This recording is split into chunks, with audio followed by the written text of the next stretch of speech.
Hello and welcome to this video. This week we're going to be talking about forced walking in video games. So what we mean about that, we mean that when we're walking, when you're running around in a video game and due to a cutscene or you're in a certain area of the game, it forces you down and slows you to walk. So we're going to be asking, should this be removed from a gaming history? Should we just get rid of it and never see it ever again? So the initial thoughts, guys. It's horrible. Forced walking. It's annoying. Why? Like, what? Especially when a load of games are like about fast-paced action, and they're just like, okay, now you stop. But you're gonna crawl through this really slow, boring cutscene, but you got to walk through it while some guy talks to you, complete rubbish. I mean, like I've known it through Gears of War and Halo and things like that, where it's like Gears of War sort of, they're like Phoenix is talking all the time. Yeah, well, every time he talks into his headset, he stops and walks, and there's an animation of him going into his headset, and you're like, you've been communicating this entire time normally. Why do it now? Why slow me down? Now? Like, it's not a cutscene, you're not adding anything, it's just slowing down the play. I suppose a more recent example, and one that's probably a little bit more prominent in people's minds, and comes to my mind straight away, is Red Dead Redemption 2. You've got your campsite in Red Dead Redemption. There's certain little other areas in the game as well where as soon as you get into the campsite and you spend a lot of time with that campsite and you walk from one side to the other, go into like the food bit and go into like your tent, doing different bits, and you have to walk everywhere, and it's kind of quite immersive in the first chapter, but when you get towards the end of the game, you've already spent some time, you just want to run around there and get your bits, do your bits, right? The option to run would have been nice there. I mean, there's just absolutely no reason whatsoever why you can't just move. Even it doesn't have to be a full run. You don't have to sprint around. But just a light jog would be nice. You know, nobody. I guess that whole world is built around how people react to you.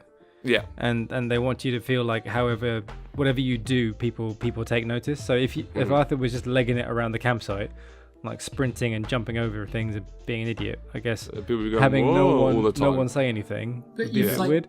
But you could have a brisk march or something, because it's sort of a stroll. He doesn't, he saunters, doesn't he? He saunters around that campsite with his little swag, and he's just sitting there going, "Come on, fuck you up."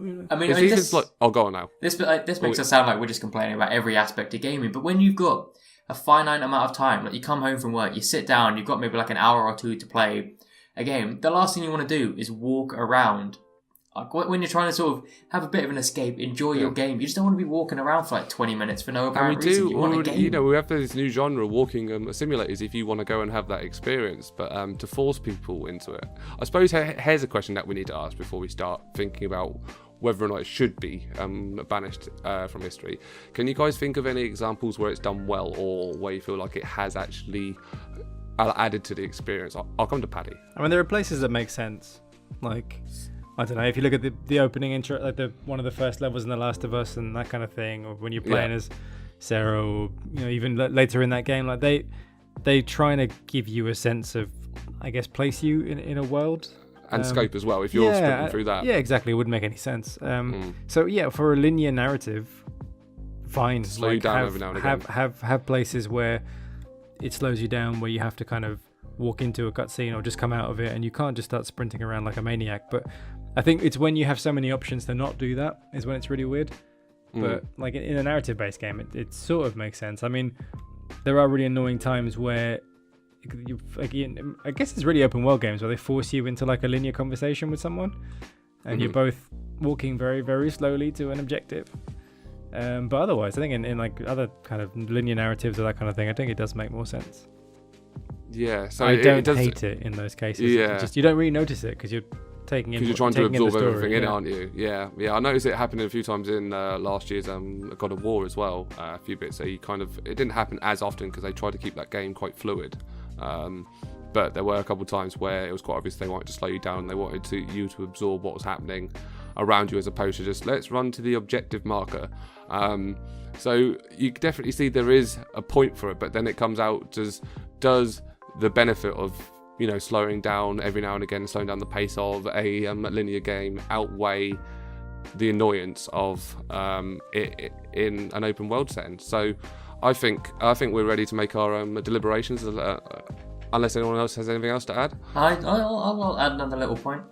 Add a little thing. Go on then. I mean, I can't actually remember a specific example, but I'm sure it has been. But if force walking like a stealth game is kind of vital, isn't it? It's just like vital. Yeah, I mean, like then you are stealthy. So like I don't know if it is a case, but like things like Splinter Cell and Sniper Elite, like a game whereas it's imperative that you are very sneaky.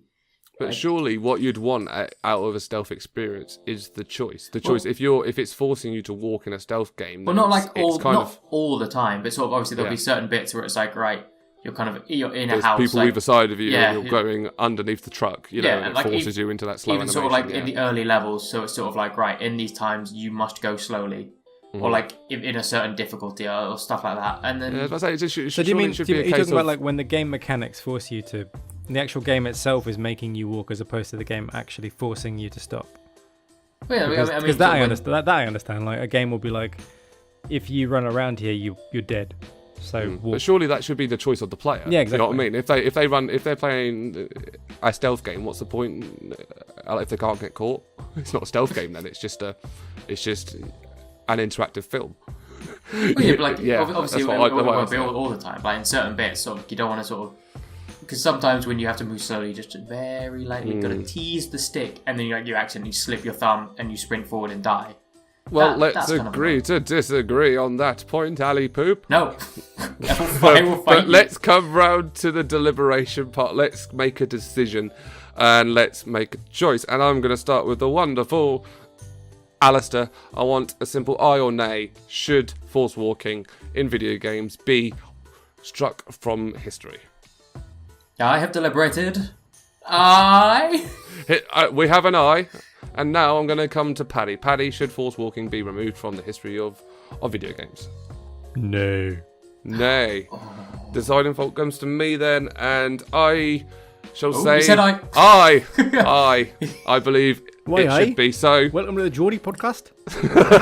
So that's it. It's going to be banished.